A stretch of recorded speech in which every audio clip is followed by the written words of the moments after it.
백구가 파헤친 어머니 묘지에서 발견된 이것. 아무도 상상 못한 충격적 진실이 밝혀졌습니다. 정우는 올해도 어김없이 어머니 산소를 찾았습니다. 봄 햇살이 들었지만 산 중턱은 아직 서늘했어요. 그는 한 손에 국화꽃을 들고 다른 손으로 백구의 줄을 잡고 있었습니다. 백구는 언제나처럼 묘 앞에 도착하자 갑자기 몸을 낮추고 냄새를 맡기 시작했어요. 정우는 잠시 웃으며 얘가 또 시작이네라고 중얼거렸습니다. 하지만 오늘의 백구는 평소와 달랐습니다. 눈이 커졌고 몸을 떨며 낮게 으르렁거렸어요. 그러더니 갑자기 흙을 파헤치기 시작했습니다. 발톱이 흙을 긁는 소리가 거칠게 퍼졌습니다. 정우는 놀라서 줄을 잡아당겼지만 백구는 평소보다 훨씬 강하게 버텼습니다. 그 작은 몸에서 어떻게 그런 힘이 나오는지 알 수 없었어요. 야, 왜 그러냐? 그만해. 정우가 말했지만 백구는 멈추지 않았습니다. 눈이 핏발이 섰고 숨을 거칠게 몰아쉬었어요.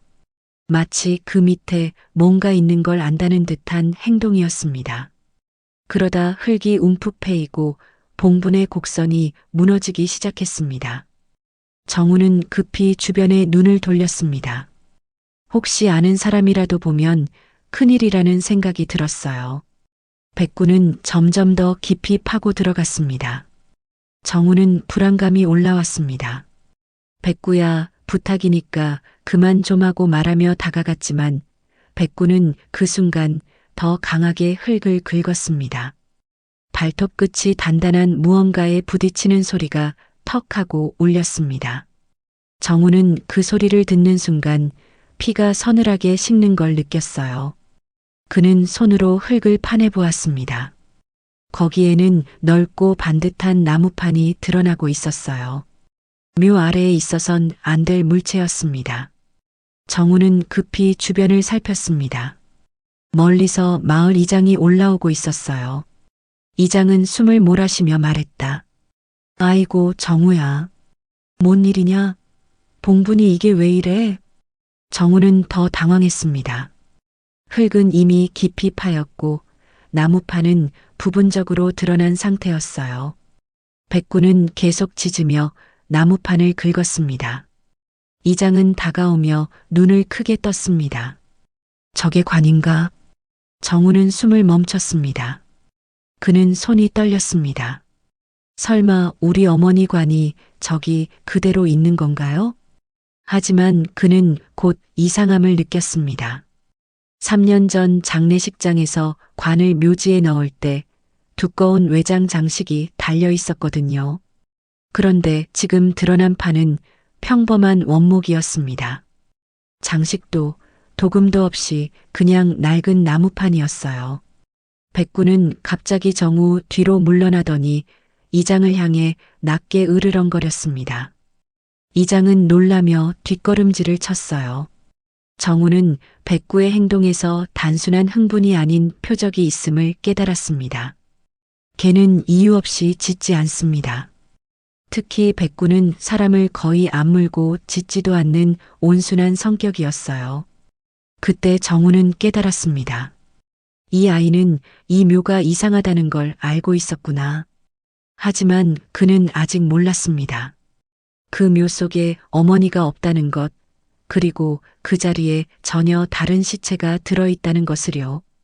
바람이 묘지를 스치며 흙덩이를 굴려냈습니다. 햇빛이 기울며 나무판 위로 비쳤습니다. 정우의 심장이 느리게, 그러나 크게 두근거렸습니다. 그 소리는 마치 단단한 판 아래에서 들려오는 묵직한 경고처럼 들렸어요. 이장은 봉분 앞에 서서 허리를 짚었습니다. 숨을 고르며 흙이 패인 자리를 내려다보는 그의 얼굴이 굳어졌어요. 이거 누가 이렇게까지 파헤친 거냐? 중얼거리는 목소리에는 단순한 놀람을 넘은 불안이 묻어났습니다. 정우는 죄지은 사람처럼 눈치를 보며 백구의 줄을 더 꽉 쥐었어요. 백구는 여전히 흙더미 위를 서성였습니다. 발바닥에는 흙이 잔뜩 묻어 있었고 코에는 장가지와 흙먼지가 붙어 있었어요.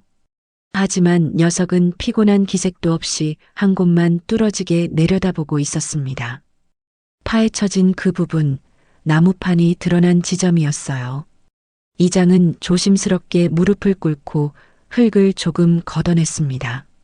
손끝으로 나무를 두드려 보자 묵직한 소리가 울렸어요. 관이네 맞네. 이거 그냥 나뭇갈판이 아니고 관이야. 그의 말에 정우의 심장이 한 번 더 내려앉았습니다. 머리가 순간 하얘졌어요. 근데 이상하네. 이장이 눈썹을 찌푸리며 관 표면을 손가락으로 더듬었습니다. 3년 전 장례식 때 본 화려한 무늬와 금속 장식은 전혀 보이지 않았어요. 대신 거칠게 미장된 싸구려 관에서나 볼 법한 무늬만 존재했습니다. 정우는 기억 속 관의 모습을 떠올려 보려 했지만 장례식 내내 정신이 없어 제대로 본 기억이 흐릿했어요. 이것이 더 큰 불안을 키웠습니다. 이장님, 혹시 그때 관이 이렇게 생겼었나요? 정우가 조심스레 물었습니다. 이장은 고개를 가로저었어요. 아니다.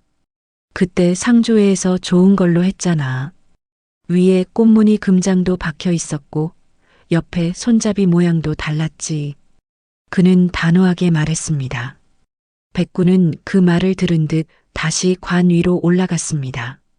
그리고 그 자리에서 낮게 우르르 소리를 냈어요.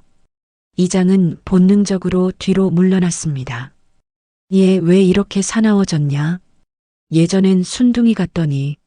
정우는 대답 대신 입술만 깨물었습니다. 그때 뒤에서 돌을 밟는 소리가 났습니다. 정우의 아내 윤희와 멀리서 눈앞벌대는 친척 한 명이 올라오고 있었어요. 여보, 무슨 일이에요? 봉분이 왜 저 모양이야? 윤희의 목소리에는 놀람과 짜증이 뒤섞여 있었습니다. 성묘를 와서 이런 광경을 보게 될 줄은 상상도 못했겠지요. 정우는 급히 두 사람을 막아서며 말을 흐렸습니다. 백구가 좀 흥분해서 그냥 흙만 좀 파헤친 거야. 하지만 흙이 패인 깊이는 좀이라는 말로 설명이 안 되는 수준이었어요. 관의 윗부분이 거의 모두 드러나 있었으니까요. 친척 아줌마는 손으로 입을 가렸습니다. 어휴, 이거 벌 받는 짓 아냐? 죽은 사람 잠을 깨워서 어쩌려고 그래. 그녀의 말에 윤희도 얼굴을 찌푸렸어요. 여보, 이거 다시 흙 덮어야 되는 거 아니에요? 이거 파헤치면 안 되는 거잖아요. 이장은 두 사람의 말을 듣고 고개를 끄덕였습니다. 맞다. 법적으로도 허락 없이 관을 열거나 훼손하면 문제 생긴다. 다시 덮는 게 맞지. 그는 어른답게 결론을 내려 하려는 듯 했어요. 그러나 정우의 마음은 이미 그 단계를 지나 있었습니다. 정우는 관 위의 나무결을 다시 바라봤습니다. 금이 간 부분, 못이 박힌 흔적, 번호가 찍힌 작은 금속 라벨 하나. 그 라벨이 유독 눈에 들어왔어요. B-23이라는 숫자와 영문자가 작게 새겨져 있었습니다. 장례식장 공용관을 구분할 때 쓰는 번호처럼 보였어요. 이장님, 이거 왜 번호가 붙어 있죠? 정우의 목소리가 살짝 떨렸습니다. 이장은 눈을 가늘게 뜨고 금속을 살펴봤어요. 이거 상조회에서 대여용으로 쓰는 관에 붙이는 거랑 비슷한데 그날은 분명 새 걸로 산 걸로 알고 있는데. 그의 말이 끝나자 공기가 더 무거워졌습니다. 윤희는 팔짱을 끼고 한숨을 쉬었습니다. 설마 그게 뭐라고 이렇게 호들갑이에요. 그냥 오래돼서 색이 바랜 거겠죠. 그녀는 관을 힐끗 보고 시선을 피했어요. 불편한 기색이 역력했지만 굳이 더 보려 하진 않았습니다. 정우는 그 미묘한 눈빛을 놓치지 않았습니다. 아내가 평소보다 말을 빨리 하고 관을 자세히 보지 않으려 하는 태도가 이상하게 느껴졌어요. 마음 한구석에서 불편함이 꿈틀거렸습니다. 그러나 이 자리에서 캐묻고 싸울 수도 없는 노릇이었어요. 백구는 줄을 잡은 정우의 손을 끌어당기며 다시 관 주변을 맴돌았습니다. 코를 바닥 가까이 대고 냄새를 맡다가 갑자기 한 지점을 향해 짖기 시작했어요. 관 옆 흙이 덜 파인 부분이었습니다. 그 부분에는 나무판 모서리가 살짝 더 드러나 있었어요. 안 되겠다. 여기만 더 파보자. 정우가 낮게 말했습니다. 이장은 손을 내저었어요. 야, 그러다 진짜 큰일 난다니까. 이거 무영고 묘도 아니고 어머니 묘지야. 가족이 먼저 겁을 먹어야지. 정우는 잠시 눈을 감고 숨을 크게 들이마셨습니다.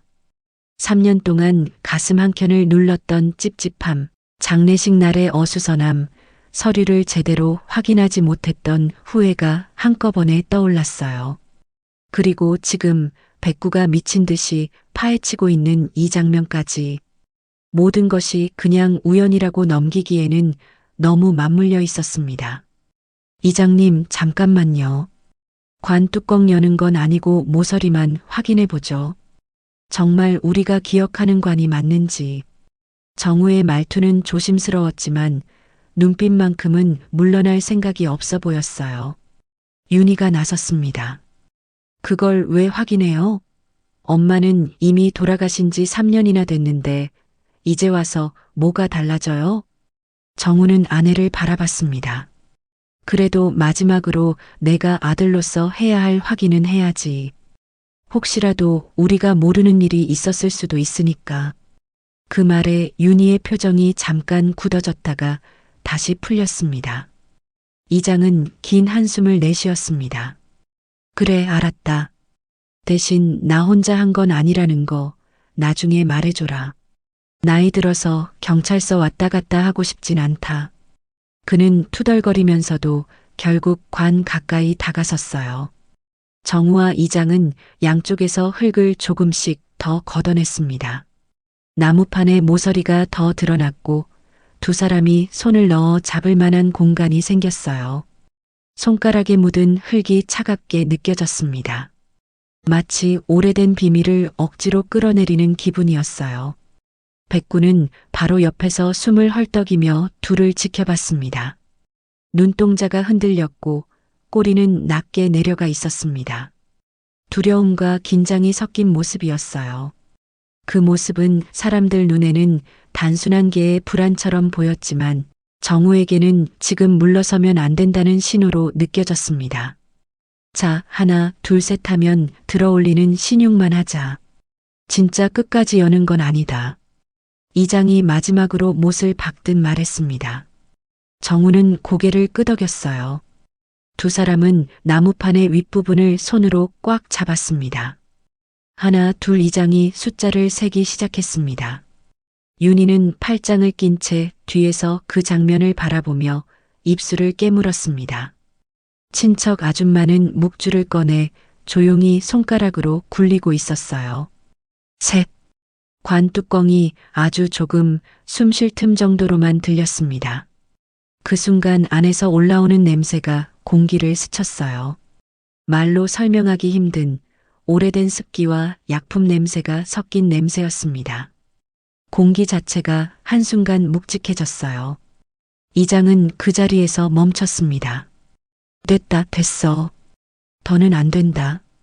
그는 손에 힘을 풀었습니다. 나무판은 다시 퍽 소리를 내며 내려앉았어요. 그러나 그 짧은 순간 정우의 눈에는 관 내부의 어딘가가 어렴풋이 보였던 것 같았습니다. 무언가 낯선 형체, 어머니와는 어울리지 않는 실루엣이었어요. 정우는 손에 남은 떨림을 느끼며 숨을 고르려고 했습니다. 하지만 가슴속 불안은 오히려 더 커졌어요. 이제는 확신으로 바뀌고 있었어요. 이 관 뭔가 잘못됐다. 바람이 다시 한번 산등성이를 지나며 봉분의 흙더미를 건드렸습니다. 백구는 조용히 앉았다가 정우의 옆으로 다가와 그의 손등을 혀로 하찼어요. 그 행동은 마치 이제 진짜 시작이라고 말해주는 것 같았습니다. 관 뚜껑이 아주 조금 열렸던 그 순간이 지나가자 정우는 손에 남은 감각을 오래 붙잡고 있었습니다. 잠깐 들여다본 내부가 분명 눈에 스쳤지만 너무 짧아 확신할 수 없었어요. 가슴 한 곳이 뜯긴 듯 불길하게 뛰었습니다. 그 미묘한 실루엣이 저 세상에 있는 어머니 모습과 전혀 닮지 않았다는 사실이 계속 머릿속을 찔렀습니다. 정우야, 됐다. 그만하자. 이장이 손을 털며 말했지만 정우의 귀엔 제대로 들리지 않았습니다. 백구는 이미 다시 관 가까이 다가가 있었습니다. 몸을 낮추고 흙바닥을 긁다가 어느 순간 작은 뼈 조각 같은 것을 드러냈어요. 정우는 반사적으로 허리를 굽혀 그것을 집어들었습니다.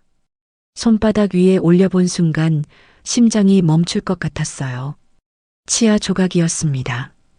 구강 구조가 작고 틀니도 아닌 자연 치아의 모양. 여성의 것으로 보였습니다. 순간 관을 닫을 때 스쳤던 그 형체가 떠올랐습니다.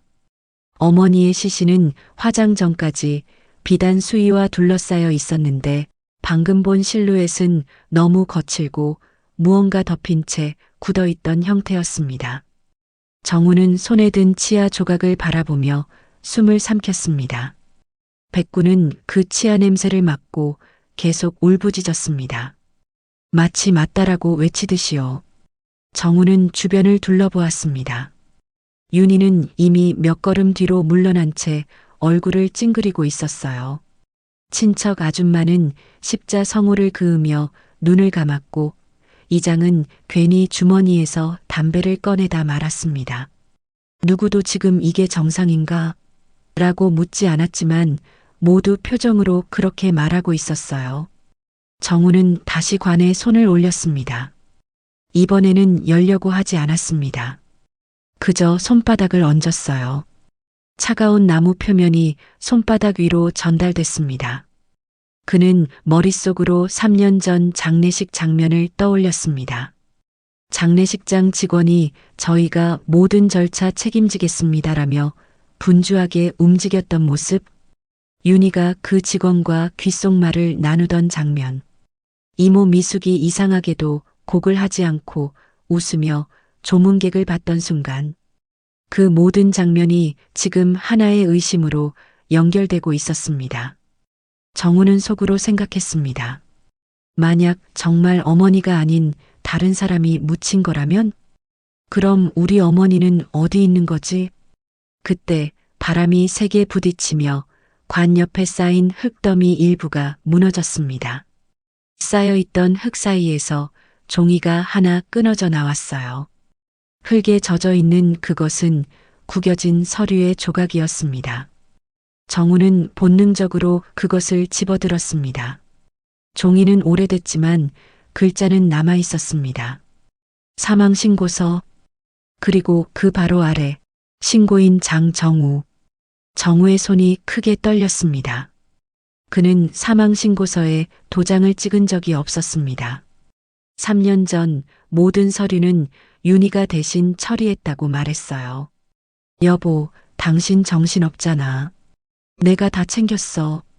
라고 했던 말이 떠올랐습니다. 하지만 지금 이 서류는 그가 직접 신고한 것처럼 되어 있었습니다. 정우야, 그게 뭐냐? 이장의 목소리가 들렸지만 정우는 대답하지 않았습니다. 서류 조각을 뒤집는 순간 흙에 번진 인주 자국이 보였습니다. 그리고 희미하게 번진 정우의 도장 모양. 그러나 정우는 즉시 알아챘습니다. 그것은 원본 도장이 아니라 복사 인형이었습니다. 사무용 고속 복사 스탬프로 찍힌 흔적. 정우는 서류 조각을 사정없이 움켜쥐었습니다. 손등에서 핏줄이 솟고 얼굴의 피기가 사라졌습니다. 백구는 그 순간 갑자기 윤희를 향해 돌진하듯 짖었습니다. 이전과는 전혀 다른 날카레고 공격적인 짖음이었습니다. 윤희는 깜짝 놀라 뒷걸음질 쳤어요. 정우는 뒤를 돌아보며 아내의 표정을 바라봤습니다. 그 표정에는 두려움보다 들켰다는 당황이 먼저 비쳤습니다. 그제야 정우는 깨달았습니다. 백구가 계속 묘를 파헤친 이유, 관 위에 올라가 지저댄 이유, 그리고 지금 윤희에게만 짓는 이유. 백구는 알고 있었습니다. 관 속에 있는 사람이 어머니가 아니라는 것, 그리고 그 일을 저지른 사람 중 하나가 지금 이 자리에 있다는 것을요. 정우는 손에 쥔 치아 조각을 바라보았습니다. 흙먼지 묻은 치아 하나가 그에게 말하고 있는 듯 했습니다. 너희 어머니는 아직 저 안에 없다. 숨이 막히는 침묵이 내려앉았습니다. 산바람이 봉분 위로 길게 불었습니다. 정우는 그 시선 그대로 천천히 윤희를 바라봤습니다. 그리고 속으로 단정했습니다. 이건 시작일 뿐이다. 나는 끝까지 파헤친다. 설령 그 끝에 사랑했던 가족이 있어도. 정우는 주머니에 쑤셔 넣었던 서류 조각을 다시 꺼냈습니다. 손에 묻은 흙을 털어내고 조심스레 펼쳤어요. 찢겨진 종이 조각은 젖은 흙에 붙어 눌어붙어 있었지만 글자는 명확하게 보였습니다. 사망신고서, 그리고 신고인 장정우. 정우는 서류를 한참 동안 바라보다가 천천히 고개를 들었습니다. 이장님, 이거 제가 신고한 게 아니에요. 이장은 당황한 얼굴로 서류를 들여다봤습니다. 아니, 그럼 대체 누가? 그는 말을 흐렸지만 이미 눈빛은 윤희를 향하고 있었어요. 윤희는 시선을 피하며 팔짱을 꼈습니다. 정우는 더 이상 봉분 앞에 서 있을 수 없었습니다. 흙먼지가 묻은 얼굴로 묵묵히 산길을 내려갔어요. 백구는 그의 뒤를 따라갔고 윤희는 아무 말 없이 그 뒷모습을 바라봤습니다. 마치 계산 중인 사람처럼 무표정했어요. 집에 도착하자 정우는 서류함을 열었습니다. 장례식 이후 한 번도 건드리지 않던 서류철이었습니다. 먼지가 내려앉은 비닐 커버를 열자 생전 어머니의 모습이 담긴 진단서, 장례 일정표, 사망신고 접수증 등이 차곡차곡 정리되어 있었습니다. 그중 정우는 가장 아래에 있는 사망 관련 서류 묶음을 꺼냈어요. 서류에는 분명히 장정우인이라고 도장이 찍혀 있었습니다. 정우는 도장을 싱크대 위로 들고 갔어요. 이 도장 맞지? 속으로 되뇌며 자신이 평소 쓰던 도장과 비교했습니다. 글자 모양은 맞지만 깊이가 이상하게 균일했습니다. 복사 도장이군. 그는 곧바로 알아차렸습니다. 정우는 사무직 경험이 있어 문서 위조 흔적을 잘 알고 있었어요.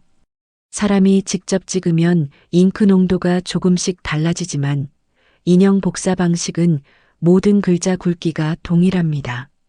지금 서류에 찍힌 도장은 기계식 복사 스탬프 흔적이었습니다. 그럼 누가 왜? 그는 점점 머리가 복잡해졌습니다. 어머니가 갑자기 돌아가셨던 날 윤희는 분명히 여보 정신없으니까 서류는 제가 다 처리할게요 라고 말했었습니다. 그때는 고마웠습니다. 장례 준비에 정신이 없었기 때문입니다. 그러나 이제 돌아보니 그 말 한마디가 모든 조작의 시작이었습니다. 정우는 다시 서류철을 훑었습니다. 장례식장 접수 영수증, 화장장 사용 허가서, 사망진단서 사본까지 모든 서류가 완벽하게 정리되어 있었습니다. 그러나 정우는 그 완벽함 자체가 오히려 섬뜩하게 느껴졌습니다. 사람이 직접 정리했다기보다 누군가 계획적으로 흔적을 최소화하려 했다는 느낌이었어요. 설마. 정우는 컴퓨터를 켰습니다. 인터넷 뱅킹 기록을 열며 숨을 삼켰어요. 어머니 명의 통장에서 보험금 3억이 입금된 기록이 있었고 그 돈은 24시간도 안 돼서 다른 계좌로 전액 빠져나가 있었습니다. 송금 계좌 주인은 윤희. 정우는 의자에서 천천히 일어났습니다.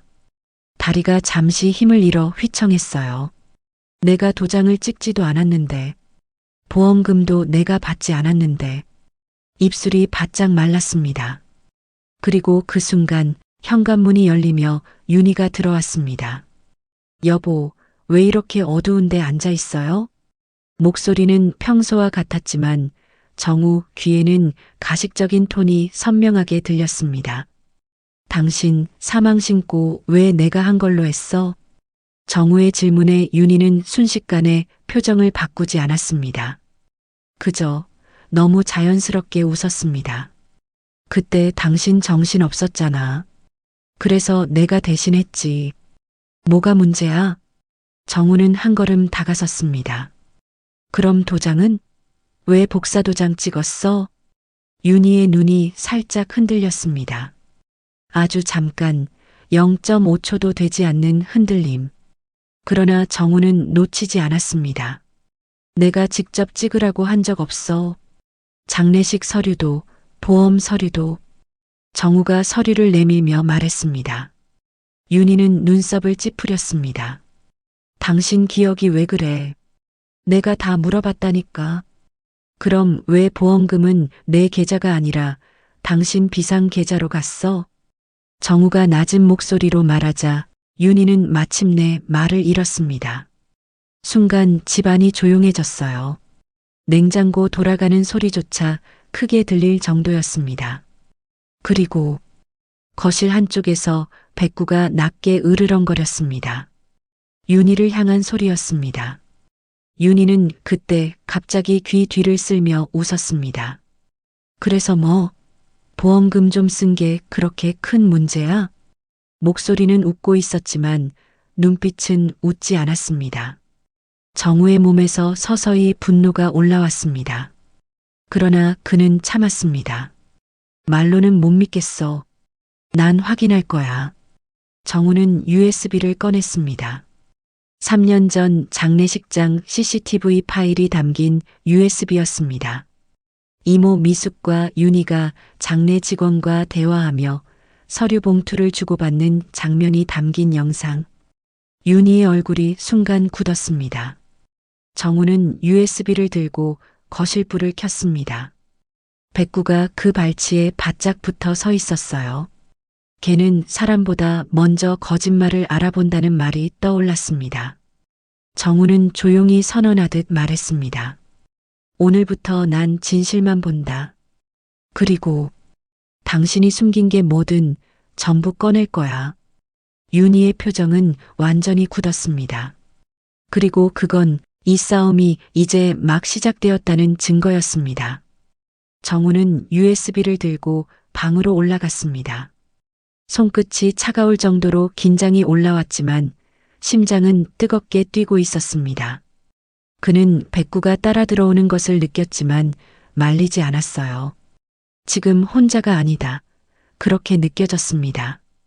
컴퓨터 전원을 켜자 화면이 밝아졌습니다. 정우는 USB를 꽂고 폴더를 열었습니다. 폴더 이름은 단순했습니다. 2021 장례식장 CCTV. 그는 숨을 한번 크게 들이마시고 가장 긴 영상 파일부터 재생했습니다. 화면 속 장례식장 빈소에는 조문객들이 분주히 오갔습니다. 그리고 어느 순간 정우가 자리를 비운 장면이 나왔습니다. 그 틈에 검은 모자와 마스크를 쓴 여자 한 명이 들어왔습니다. 긴 팔찌가 손목에서 반짝였습니다. 정우는 화면을 멈추고 확대했습니다. 그 팔찌, 작고 둥근 은색 펜던트가 달린 팔찌. 그것은 윤희가 평소에도 손에서 절대 안 빼던 팔찌였습니다. 정우는 낮게 중얼거렸습니다. 확실하네. 그녀는 장례식장 직원에게 작은 봉투를 건넸습니다. 직원은 주변을 살피고는 봉투를 받아들었습니다. 그리고 그 봉투를 들고 관이 보관된 방으로 들어갔습니다. 잠시 뒤 다시 화면에 그녀가 나타났습니다. 이번엔 작은 서류철과 종이 뭉치를 들고 있었어요. 그리고 직원에게 건네며 고개를 끄덕였습니다. 정우는 손을 떨며 조용히 말했습니다. 너였구나. 백구는 그 순간 정우 무릎 위에 머리를 얹었습니다. 마치 봐. 내가 맞았지? 라고 말하는 것 같았습니다. 정우는 이어지는 장면을 재생했습니다. 그 다음 화면에는 이모 미숙이 등장했습니다. 미숙은 장례식장 직원에게 귓속말을 했고 직원은 웃으며 고개를 끄덕였어요. 그 뒤로 누군가 그녀에게 서류 봉투를 건넸습니다. 그리고 봉투를 들고 나온 미숙의 얼굴에는 웃음이 아닌 만족감이란 표정이 떠올라 있었습니다. 정우는 주먹을 꽉 쥐었습니다. 다 짜고 친 거였네. 그는 더 거슬러 올라갔습니다. 장례식장 입구 CCTV 파일을 열었습니다. 거기에는 어머니의 관이 입구로 옮겨지는 장면이 담겨 있었습니다. 그런데 관이 2개였습니다. 하나는 고급 장식이 된 관, 나머지 하나는 아무 장식 없는 지금 묘에서 본 그 관이었습니다. 정우는 눈이 크게 떠졌습니다. 관을 바꿨구나. 그 순간 모든 것이 맞물렸습니다. 사망신고서 조작, 보험금 계좌 조작, 장례식장 직원 매수, 관 바꿔치기, 그리고 어머니 시신이 아닌 다른 여자의 시신이 묻혔다는 것. 정우는 USB를 쥔 손에 힘을 줬습니다. 손가락 관절이 하얗게 떠올랐어요. 그는 천천히 자리에서 일어섰습니다. 그의 얼굴이 더 이상 흔들리지 않았습니다. 확인하자. 그는 조용히 백구를 내려다보며 말했습니다. 어디까지 파헤쳐야 하는지. 백구는 짧게 왈 하고 짖었습니다. 마치 명령을 이해한 전우처럼 눈빛이 바뀌어 있었습니다. 정우는 휴대폰을 꺼내 장례식장 주소를 검색했습니다. 그리고 병원 기록, 보험금 지급 내역, 그리고 요양병원 입원자 명단 요청을 차례대로 정리하기 시작했습니다. 윤희는 그 시간 아래층에서 물을 마시며 아무 일 없다는 듯 TV를 보고 있었습니다. 그러나 이제 정우는 확신했습니다. 진실은 이미 드러나기 시작했다. 그리고 이제부터는 증거를 모으는 단계가 아니라 때리는 단계. 정우는 마지막으로 영상을 다시 재생했습니다. 카메라 속 윤희는 장례식장 직원에게 봉투를 건네며 웃고 있었습니다. 그러나 정우 눈의 그 표정은 분명히 이렇게 보였습니다. 이건 완벽한 계획이었어. 하지만 그녀가 계산하지 못한 한 가지 변수. 백구는 진실을 기억하고 있었다. 정우는 책상 앞에 앉아 은행 인터넷 페이지를 열었습니다. 로그인을 하고 거래 내역 조회를 누르자 숫자들이 잔뜩 늘어선 화면이 떴습니다. 어머니 명의 통장. 그곳에는 3년 전 3억 원이 입금된 기록이 분명히 남아 있었습니다. 그리고 24시간 뒤 전액 출금. 출금 계좌번호를 클릭하자 화면에는 낯설지 않은 이름이 떠올랐습니다. 윤희? 정우는 숨을 들이마신 뒤 조용히 웃었습니다. 그래, 이제 확실하네. 웃음이라기보다 이를 악물고 나온 숨소리였습니다. 그러나 더 큰 문제는 그 다음이었습니다. 그 계좌는 다시 송금이 수십 번 이어져 있었습니다. 송금처는 일정했고 매달 고정된 날짜에 빠져나갔습니다. 요양재활병원 환자 간병비. 3년 내내 이어진 출금 기록. 금액은 매달 비슷했습니다. 3년 동안 한 번도 빠지지 않고 정우는 그 병원의 주소를 복사해서 검색창에 붙여 넣었습니다. 낯선 지역, 차로 3시간 이상 걸리는 외곽, 대부분 사설 요양병원이 몰려있는 곳이었습니다. 그는 뒤를 돌아보았습니다. 백구는 문 앞에서 누워 있었고 정우를 바라보며 조용히 꼬리를 흔들고 있었습니다. 가야겠다. 정우는 그 말을 입 밖으로 내지 않았지만 백구는 벌떡 일어났습니다. 다음 날 정우는 차에 백구를 태우고 낯선 지역으로 향했습니다. 고속도로를 달리는 동안 백구는 창문을 바라보며 낮게 숨을 쉬었습니다. 마치 맞아, 거기야 라고 말하는 듯한 태도였어요. 반나절 가까이 달려 도착한 곳은 폐교를 개조한 듯한 허름한 건물, 간판조차 낡아서 글씨가 제대로 보이지 않았습니다. 요양재활병원. 정우는 문을 열고 들어갔습니다. 안쪽에서는 간호사로 보이는 여자가 졸고 있었습니다. 정우가 다가가자 여자는 놀라며 일어섰습니다. 환자 면회는 5시 이후에만 됩니다. 보호자 확인만 하면 됩니다. 정우는 신분증을 내밀며 말했습니다. 그 순간 간호사의 표정이 변화했습니다. 놀람, 고민, 두려움. 그 미묘한 순서가 3초 안에 모두 스쳤습니다. 잠시만 기다려주세요. 그녀는 뒷방으로 사라졌지만 속삭이는 목소리가 들렸습니다. 보호자가 왔다고 아니 죽은 줄 알았다면서. 정우는 손을 모았습니다. 맞아, 너희도 알고 있었구나. 잠시 뒤 간호사가 종이 한 장을 들고 나왔습니다. 여기 보호자 변경 요청서입니다. 정우는 문서를 보자마자 숨이 막혔습니다. 보호자 이름 윤희, 그리고 그 밑에 작은 글씨, 면회 금지 요청 사유 환자의 정신적 혼란 방지를 위함. 정우는 종이를 내려다보며 말없이 웃었습니다. 그래서 3년 동안 한 번도 가족이 못 본 거구나. 간호사가 조심스럽게 물었습니다. 직접 보시겠습니까? 정우는 고개를 끄덕였습니다. 복도를 걷는 동안 백구는 계속 앞서갔습니다. 이 병원을 처음 보는 개가 마치 길을 알고 있는 개처럼 곧장 한 병실 앞에 멈춰 섰습니다. 정우는 문 앞에서 잠시 숨을 골랐습니다. 손잡이가 차갑게 느껴졌습니다. 그리고 조용히 문을 열었습니다. 방 안에는 한 노인이 침대에 누워 있었습니다. 쇠약한 몸, 옅은 백발, 말라붙은 입술. 그러나 그 얼굴은 분명 그들의 어머니였습니다.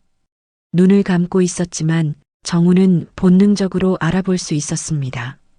그는 무릎을 꿇듯 다가갔습니다. 엄마. 그 순간 노인이 아주 미세하게 눈을 떴습니다. 초점 없는 눈동자가 천천히 정우를 향했습니다. 그리고 마치 기억 깊은 곳을 더듬듯 입술이 떨렸습니다. 정우야? 정우의 눈이 흔들렸습니다. 입술이 떨렸습니다. 엄마. 그는 말을 잇지 못했습니다. 백구는 침대 옆으로 다가가 그 손등을 조용히 핥았습니다. 어머니의 떨리는 손이 백구의 머리를 아주 천천히 쓰다듬었습니다. 그 순간 정우는 안다라고 느꼈습니다.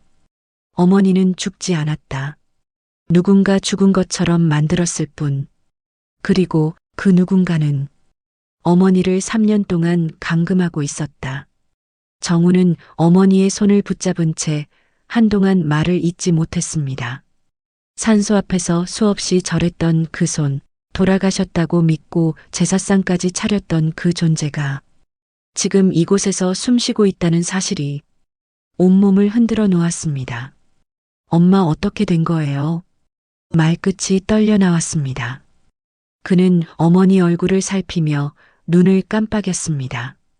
그러나 어머니는 말을 잇지 못했고 그저 입술만 작게 떨렸습니다. 입안은 바짝 말라 있었고 몸은 피골이 상접한 상태였습니다. 오랜 기간 누군가의 손길 없이 버려진 사람처럼 보였습니다. 정우는 간호사를 향해 돌아섰습니다. 여기 어떻게 된 겁니까? 간호사는 얼굴이 사색이 되고 말았습니다. 저희도 잘 모릅니다. 매달 비용이 들어와서 그냥 보호자 변경 서류에 서명한 사람 확인할 수 있습니까? 정우가 낮게 말하자 그녀는 머뭇거리다 복도 끝을 가리켰습니다. 그분이 직접 가져오셨습니다. 이름은 윤. 정우는 말을 끊었습니다. 윤이 맞죠? 간호사는 놀라며 고개를 끄덕였습니다.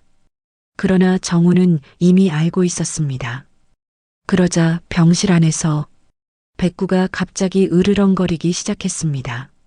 정우는 고개를 돌렸고 문틈 사이로 누군가가 병실을 훔쳐보고 있었습니다.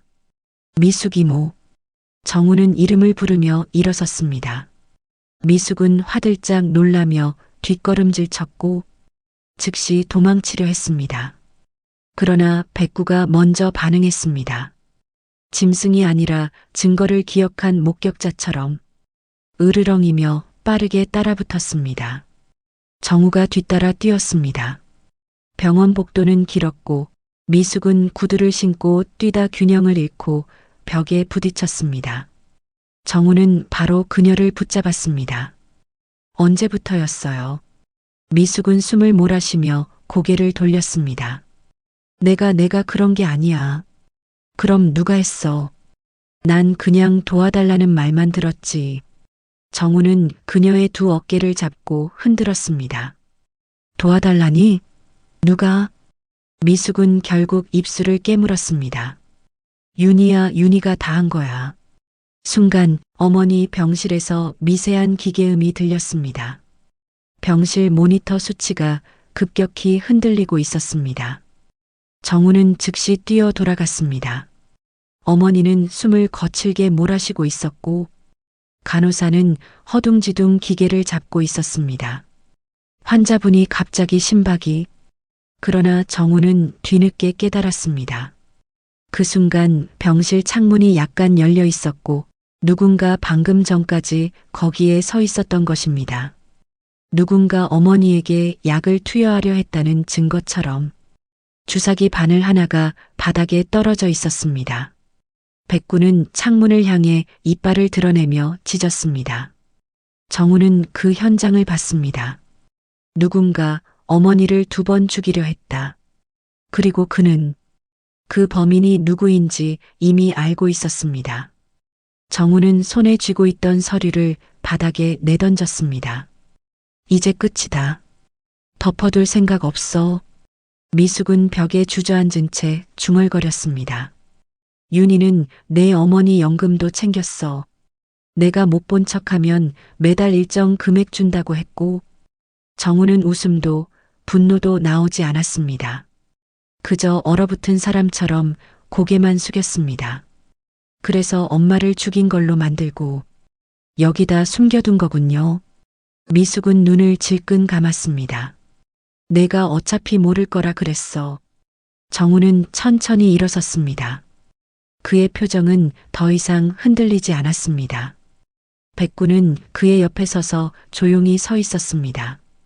정우는 어머니를 다시 바라보며 속삭였습니다. 엄마 이제 내가 데려갈게요. 그리고 마음속으로 단호하게 선언했습니다. 지금부터 나는 아들이 아니라 추적자가 된다. 그 누구도 더 이상 숨게 두지 않는다.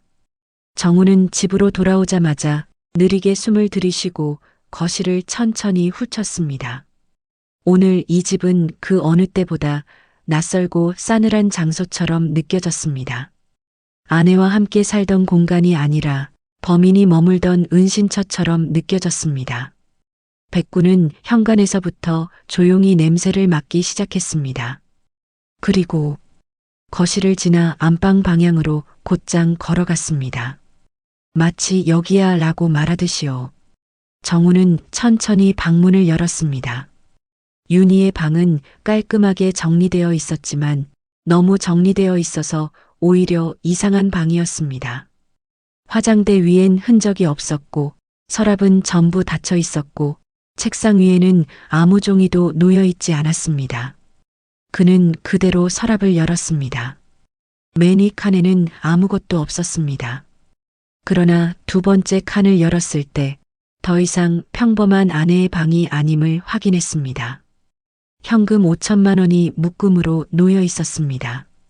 이름 없는 통장 2개, 정체 모를 USB 1개, 그리고 장례식장 봉투와 똑같이 생긴 갈색 봉투 1개. 정우는 하나씩 꺼냈습니다. 봉투 안에는 장례식장 계약서, 사본이 들어 있었습니다. 서명란엔 장례 대행자 윤희라고 적혀 있었습니다. 그리고 그 옆 마지막에 끼워져 있던 작은 노트 1장. 정우는 떨리는 손으로 노트를 펼쳤습니다. 메모. 사망진단서 발급 완료. 이장 도장 준비 현금. 미숙 이모 장례식장 연결, 보험금 비상계좌 요양원비 자동이체, 정우는 모르게 절대 확인 못하게. 정우는 종이를 내려다본 채 한동안 말이 없었습니다. 백구가 낮게 울었습니다. 그때 책상 아래 서랍이 살짝 비어있는 공간이 눈에 들어왔습니다. 정우는 손을 넣어 무언가를 끄집어냈습니다. 녹음기. 전원을 켜자 낯익은 목소리가 들렸습니다. 바로 윤이었습니다. 그날 밤 녹음된 음성. 어머니는 이미 판단력이 없었어. 그대로 보냈어도 아무도 몰랐을 거야. 보험금? 그 정도면 우리가 평생 편하게 살 수 있어. 정우는 그냥 불쌍한 아들이야. 이런 건 계획할 머리도 없고 알 수도 없지. 정우는 숨을 멈춘 채 녹음을 끝까지 들었습니다. 마지막 문장. 그리고 걔만 없었으면 모든 게 이미 끝났을 텐데. 정우는 그 순간 모든 전율이 등골을 타고 올라왔습니다. 백구는 그때 조용히 그 말을 들으며 윤희의 옷장 쪽을 향해 으르렁거렸습니다. 정우는 천천히 고개를 돌렸습니다. 서랍 아래엔 빈 공간이 있었고 그 안에 여권 2개와 항공권 예약서가 들어 있었습니다. 출국 날짜 이번 주 일요일. 출국자 명단 윤희 미숙. 그는 조용히 이를 갈았습니다. 그래. 도망칠 생각이었구나. 정우는 서류와 USB, 녹음기를 모두 챙겨 들었습니다. 백구가 그의 앞에 섰습니다.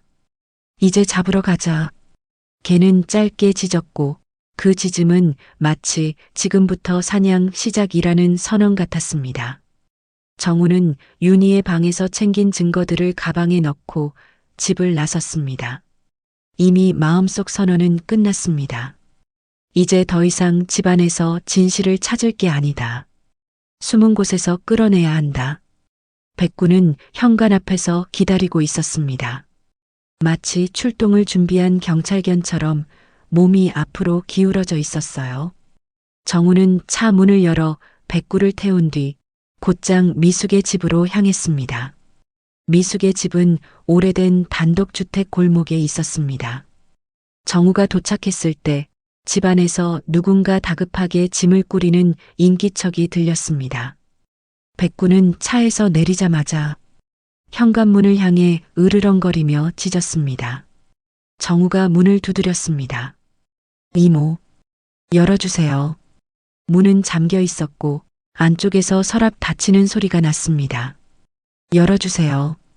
지금 열면 최소한 도망은 안 갑니다. 잠시 정적 뒤 손잡이가 돌아갔습니다. 문틈 사이로 얼굴을 내민 미숙의 표정은 범죄를 저지르고 들킨 사람이 아니라 이제 끝났음을 알고 체념한 얼굴이었습니다.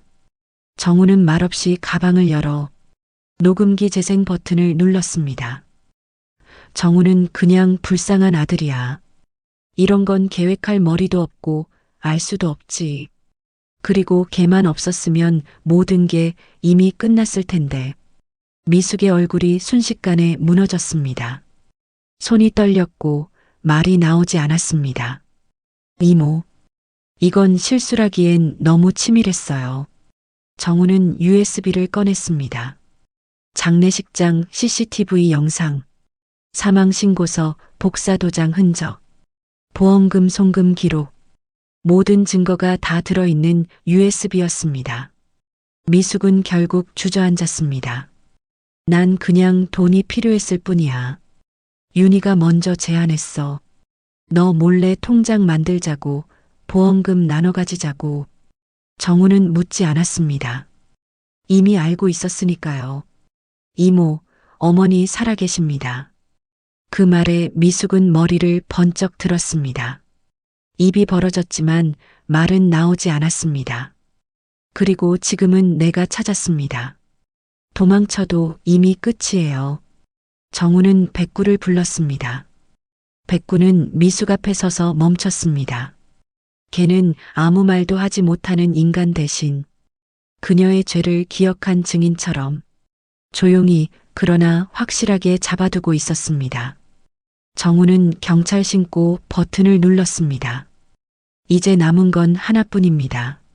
주범. 그 시각 윤희는 공항 근처 호텔에 체크인하고 있었습니다. 미리 준비한 캐리어 2개, 성형외과 클리닉에서 받은 예약 확인서, 환전된 달러 뭉치. 그러나 그녀의 휴대폰에서 미숙 체포 뉴스 알림이 떴습니다. 윤희의 표정이 굳었습니다.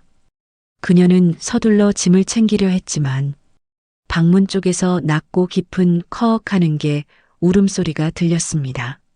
문이 열리며 누군가 조용히 들어왔습니다. 늘 정우의 곁에서 묵묵히 걸어오던 게 백구. 그리고 그 뒤에 흔들림 없는 얼굴의 정우가 서 있었습니다. 윤희는 뒤로 물러나며 외쳤습니다. 당신 어떻게 해? 정우는 조용히 말했습니다. 백구는 당신 냄새를 잊지 않았어. 침묵. 그리고 정우는 가방에서 서류, 영수증, 녹음기, USB를 하나씩 꺼내 테이블 위에 올려놓았습니다. 증거가 쌓일 때마다 윤희의 호흡은 점점 가빠졌습니다. 마지막으로 정우는 어머니의 입원 사진을 꺼냈습니다.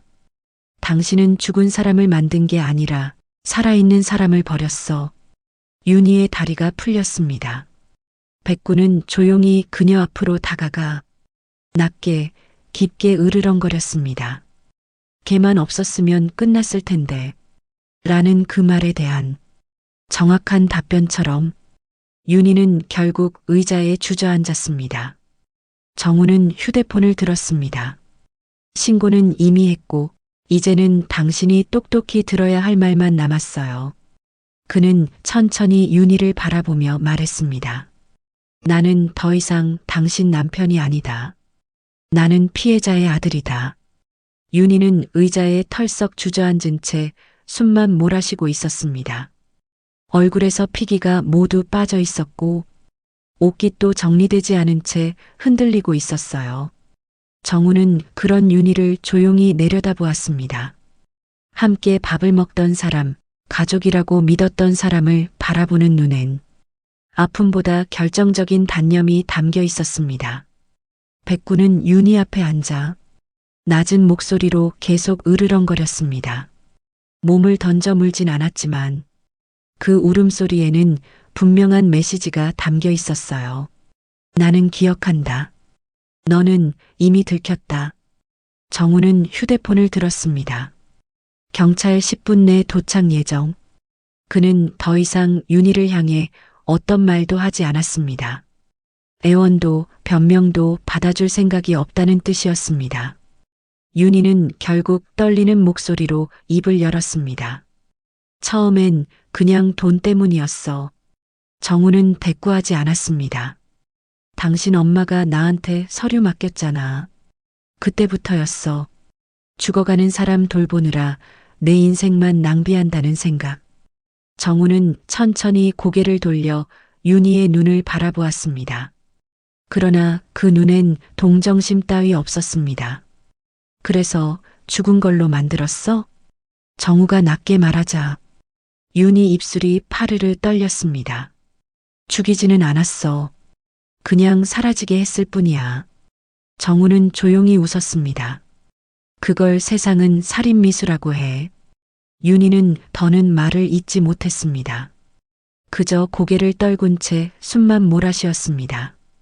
그때 정우의 휴대폰이 울렸습니다. 경찰 수사관 표시. 정우는 받았습니다. 네, 올라오시면 됩니다. 증거는 모두 확보했고 피의자도 현장에 있습니다. 통화를 끊자 문 밖에서 무전기 소리와 함께 발걸음이 들려왔습니다. 경찰입니다. 문 열어주십시오. 정우는 문을 열었습니다. 수사관 3명과 형사 1명이 들어왔습니다. 백구는 문가에 서서 꼬리를 천천히 흔들었습니다. 마치 이제 끝났다라고 알리는 듯 했습니다. 형사는 테이블 위 서류를 훑어보며 말했습니다. 보험 사기, 사문서 위조, 감금, 살인미수. 죄목이 꽤 많군요. 윤희는 손이 묶이며 떨리는 목소리로 말했습니다. 정우야, 제발. 정우는 고개를 돌리지 않았습니다. 그녀가 불러온 이름은 이제 그에게 존재하지 않는 호칭이었습니다. 며칠 뒤 정우는 어머니를 정식 퇴원시켰습니다. 의사는 오래 방치돼 몸이 많이 쇠약해졌지만 치료하면 회복 가능하다라고 말했습니다. 퇴원 날 백구는 휠체어 앞에서 꼬리를 흔들며 어머니 손등을 하찼습니다. 어머니는 천천히 미소를 지으며 속삭였습니다. 우리 백구 나 살렸구나. 정우는 어머니 손을 꼭 잡았습니다. 이제는 제가 지킬게요. 어머니는 힘없이 고개를 끄덕였습니다. 정우야, 나는 죽은 게 아니었어. 그냥 아무도 찾아오지 않았을 뿐이야. 정우는 울먹이는 목소리로 말했습니다. 아니요, 엄마. 이제 저랑 백구가 끝까지 찾아왔습니다. 며칠 후 정우는 백구와 함께 어머니 묘가 있던 산소로 다시 갔습니다. 이제 그 묘는 봉분이 모두 거치고 신원미상 여성 유골이란 표식이 붙어 있었습니다. 정우는 조용히 참배한 뒤 고개를 숙였습니다. 당신은 누구셨습니까? 당신도 누군가에게 잊힌 사람이셨겠죠. 그는 백구를 쓰다듬으며 말했습니다. 우리가 대신 기억해 드릴게요. 바람이 불고 봉분 위 흙이 가볍게 날렸습니다. 백구는 다시 한번 산 아래를 향해 짖었습니다. 그 울음은 마치 선언 같았습니다. 이제 진실은 묻히지 않는다.